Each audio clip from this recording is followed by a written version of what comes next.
Alright everyone, welcome back and it's time to go balls deep. And this episode, man, I don't know what to say, man. What are they doing, man? This episode was amazing! Oh my god!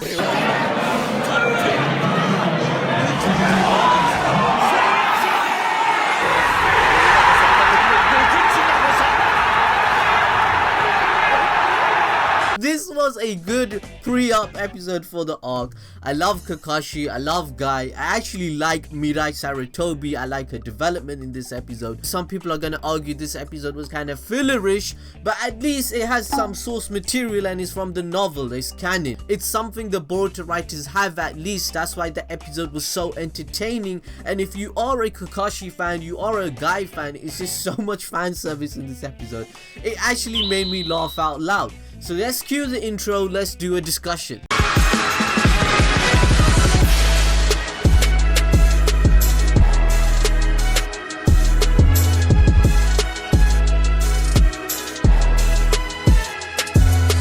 So the question that you're probably asking yourself and the show is, how old is Mirai Sarutobi right now? I mean, we're in the Boruto series, Naruto and Sasuke are about 33 to 32 years old. So that means during Naruto the last movie, Mirai was at least 2 years old because the movie occurred 2 years after the 4th Shinobi World War. So by my calculations, Mirai was born when Naruto is 16 years old. Mirai must be around 15 to 16 years old. So apparently, as a 2-year-old, Mirai was an outgoing child. She had a special liking to Shikamaru in particular and refers to him as big brother all the time. In fact, Asuma made Shikamaru Mirai's godfather, so that's why they have this special relationship, and it was showcased in the first few minutes of this episode, and I really like that. I like that interaction because Mirai doesn't have a father figure. Mirai never had Asuma, and she has this conversation with Kakashi later on in the episode, but people like Shikadai, they find that cringe. Why are you addressing my dad with so much respect? But that's because Mirai sees these old generation people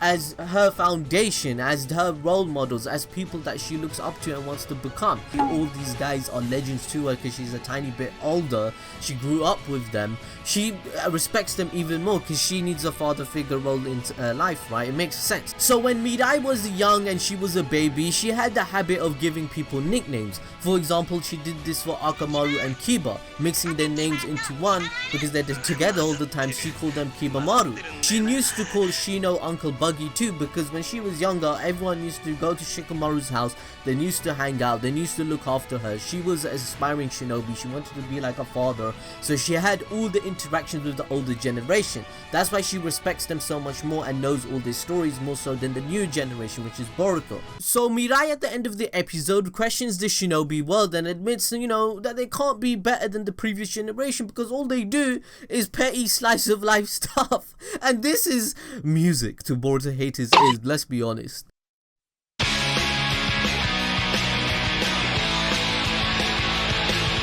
踏み込む手アクセル駆け引き笑いさそうだよ During the episode, Boruto says to Mirai she wants a B rank mission because, you know, he's saying, I'm so overpowered, I'm so strong for these C class missions, these filler plot lines. I need some S class missions. I want to become Chunin as soon as possible. Of course! I think the writers and the directors did a great job of adapting this novel because it's really making Mirai a relatable and likable character. Imagine we were in her situation where we are meeting celebrities. We are meeting our role models that we see as inspirations, and she's meeting these people. She's overthinking on top of that. She's an overthinking type person, and it was so funny because she's escorting Kakashi and Guy, and then this old guy comes up and she's like, she has a brain fart moment, and Kakashi's like, what are you doing, fam? It was just so funny. I've had moments like that in real life myself, and I'm like, oh wait, I need to cover this up. She gets so embarrassed, she gets so red in the face. She's like, oh my god, I messed up in front of these like role models of mine. Kakashi, the 6th Hokage, man, like, it's so relatable. Like, I don't know what it is. I don't know if you guys feel the same way, but I actually like Mirai Sarutobi's character. I honestly do. She reminds me of myself. She overthinks, you know, she goes balls deep. I go balls deep. You know, I think Mirai goes balls deep. You know, she goes balls deep. I go balls deep.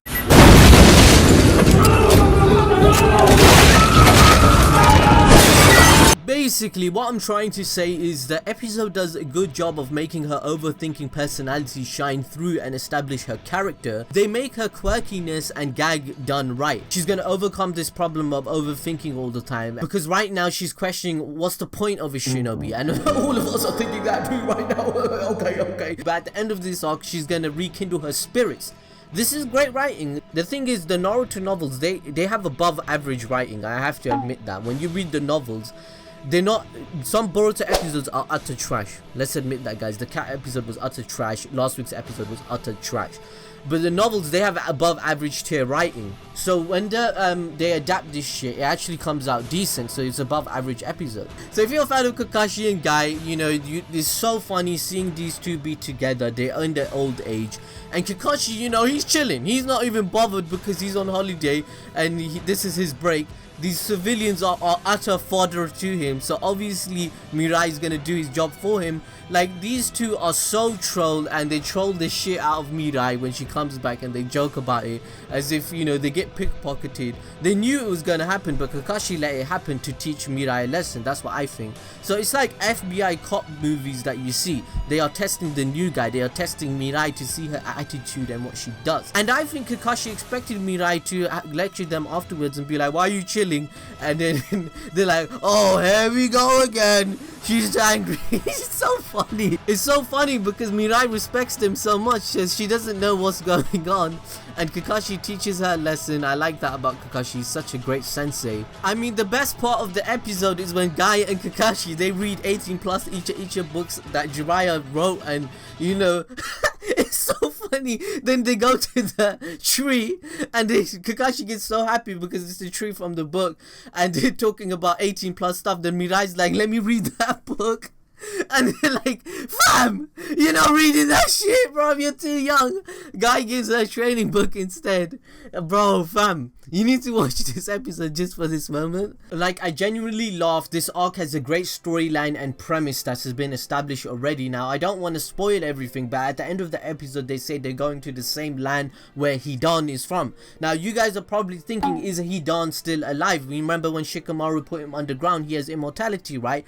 Well, I'm going to confirm right now and tell you that Hidan is dead, because Kishimoto confirmed it himself in an interview, because he died of malnutrition. Because when Hidan went underneath, he has no food, so he died of malnutrition. He's dead. So the next question is his religion, Joshinism, which is based from that village, is it still ongoing? Now, I don't want to spoil anything, but pretty much this is what this arc will be about, and you guys are gonna love it. I'm telling you, watch this arc. I think it's worth it. It's above average. It's gonna be entertaining. As always, I asked you on Twitter, what did you think of the episode? And surprisingly, from 400 votes, 50% of people are saying it was average or complete trash. And this is surprisingly seems to be a divisive episode where 50% is 50-50. Now, I don't know how you can think this episode was trash if you're a fan of Kakashi, because I thought it was funny. I want to see more Kakashi, and I thought it was above average. It was better than the cat episode. The average, look, we've all lowered our standards for Boruto, because Boruto isn't that great. It's a 6 out of 10, 5 out of 10 anime, right? So an average episode is 5 out of 10, 6 out of 10. This episode was at least 6 out of 10, guys. Come on now. The Boruto manga is on another story, guys. Boruto manga and anime is completely different. Austin May says, honestly, it felt refreshing to see a new character, and Mirai having adventures with Kakashi and Guy is also, I love their conversation. I like that shit too, man. And Mirai on the tree literally proved the fact that Shinobi are getting weaker. Austin Mays is on point. I agree with him this week. Ricardo says it was great seeing Kakashi trolling again. I agree. Like this, you know how in Naruto there's great filler episodes. Like in Naruto, the great filler episodes is trying to unmask Kakashi when Naruto, Sasuke, and Sakura try to do it. Boruto is good filler. I can't believe I said that, but you know Naruto's good. Johnny says, you know, if the anime just adapted the manga, it will miss a lot of gaps like character development and world building like Boruto the anime is covering. The anime would have been another Shippuden anime series if you just adapted the manga, which is a true That's a good point to make.